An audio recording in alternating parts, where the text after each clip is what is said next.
Do të lidhemi nga një drejt për drejt me gazetaren ton Florin Gashi, e cila do të ketë në intervistë Gjanuza i shkrimtar lidhur me librin Ngritja e historisë, sepse është 40 vjetori protestave studentore të vitit 1981. Një temë me interes. Thamë edhe në hyrje të programit që është një temë jashtëzakonisht me interes, edhe një ngjarje që kishte bërë një kthes të rëndësishme në historinë e Kosovës, ajo protesta e atëhershme e 40 vjetë më parë, vitit 1981, dhe është një jubilej absolutisht i rëndësishëm, dhe kjo është arsye pse shënohet me disa aktivitete sot, edhe në Prishtinë, edhe në Gjakovi ishte ajo konferenca që mbahet e që e kemi paralajmëruar më herët.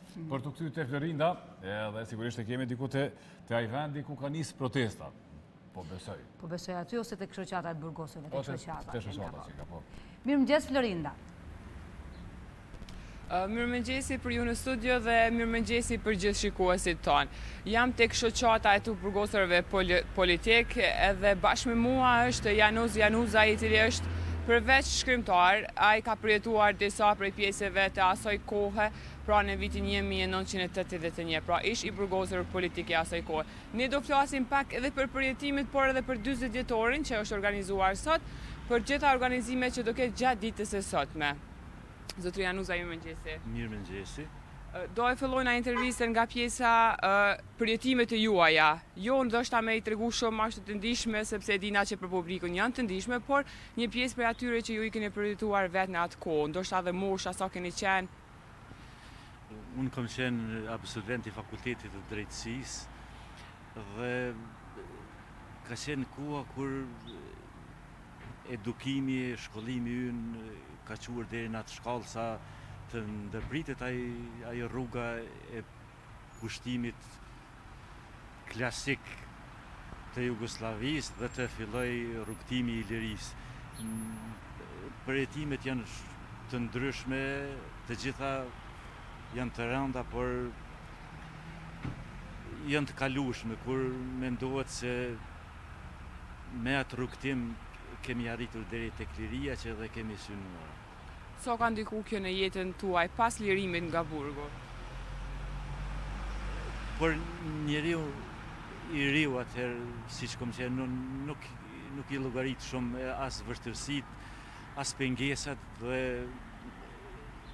nuk ka çka ta pengoj drejt rrugtimit për të drejtat elementare të një kombi. Dhe unë të gjitha ato që i kom mësuar i mbaj shumicën për vete.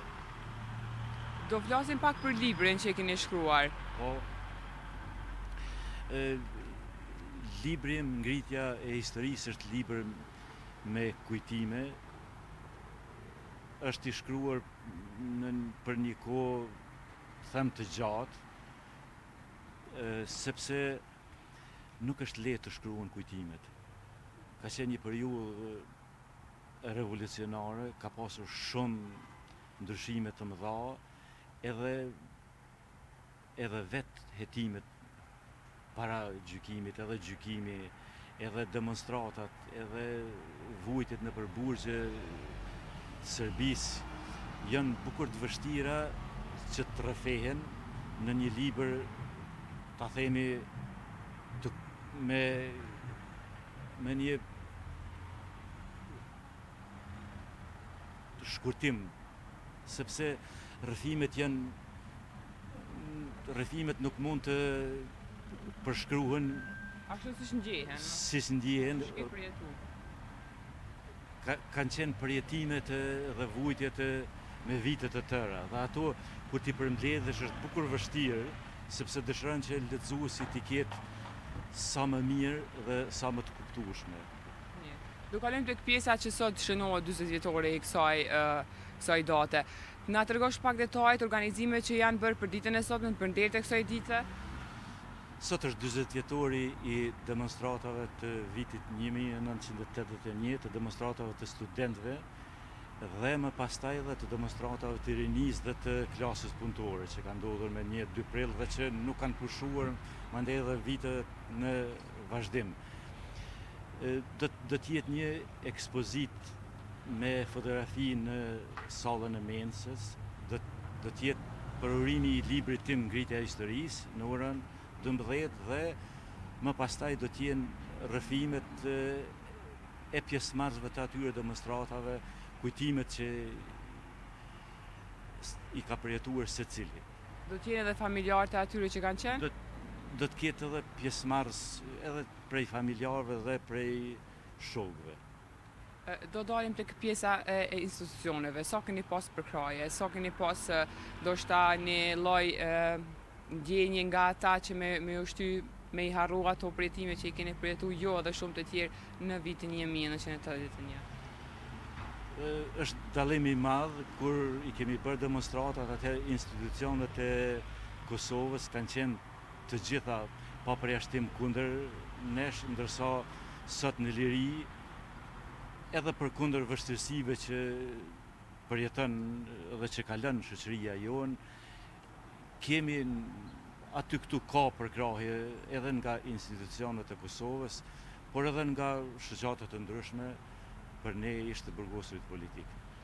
Diçka për fond për gjithë shikuesit, ndoshta edhe për atë kohën që ju e keni përjetu, po dhe për ditën e sotme me i ftu të gjithë ata që duan të dinë më shumë për këtë pjesë të historisë të Kosovës. Është një prerje e historisë atëherë, dhe duhet ta dinë të gjithë se aty ka filluar rruga drejt lirisë. Është treguar një vetdije që populli shqiptar më nuk e duron nënshtrimin, por dëshiron të jetë i barabartë sikur kombet e tjera dhe dëshiron ta ketë lirinë. Dhe ai vizion i studentëve të atëhershëm dhe i rinisë revolucionare është treguar synim real, sepse me luftën e fundit për çlirimin e Atdheut, ushtria shqirimtare ka treguar se ka qenë edhe nismë e drejtë edhe një rrugtim që nuk ka askush ta ndalë, nuk ka fuqi që lëvizjen për liri ta ndalë dikush që ajo të mos fitohet. Sa mirë që në fund të kemi arritë dhe tash po e gëzojmë lirinë e po shpresojmë që edhe ju t'jeni me shëndet shumë mirë edhe të mundoni të largoni sa më shumë ato përjetime që i keni pas ju dhe të gjithë të tjerë që kanë qenë bashkë me ju.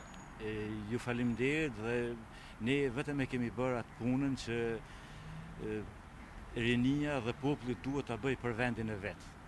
Askush nuk bën për vendin tënd, duhet ta bësh për vendin vet, për vendin tënd, sepse ajo është edhe e arritura më e madhe që në fund të fundit nuk mundet askush të ta marrë. Atë çka e arrin vet një popull nuk ka fuqi që ja merr. Ne të falenderojmë shumë edhe paqe shëndet. Ju faleminderit edhe juve dhe u pafshim për gjithherë për gjërat e mira dhe manifestimet e mira. Faleminderit shumë. Alketa dhe Agron, kaq nga kjo intervistë dhe unë ju lë linjën juve në studio edhe një ditë të mbarë për gjithë shikuesit tanë. Faleminderit Florinda, shumë faleminderit.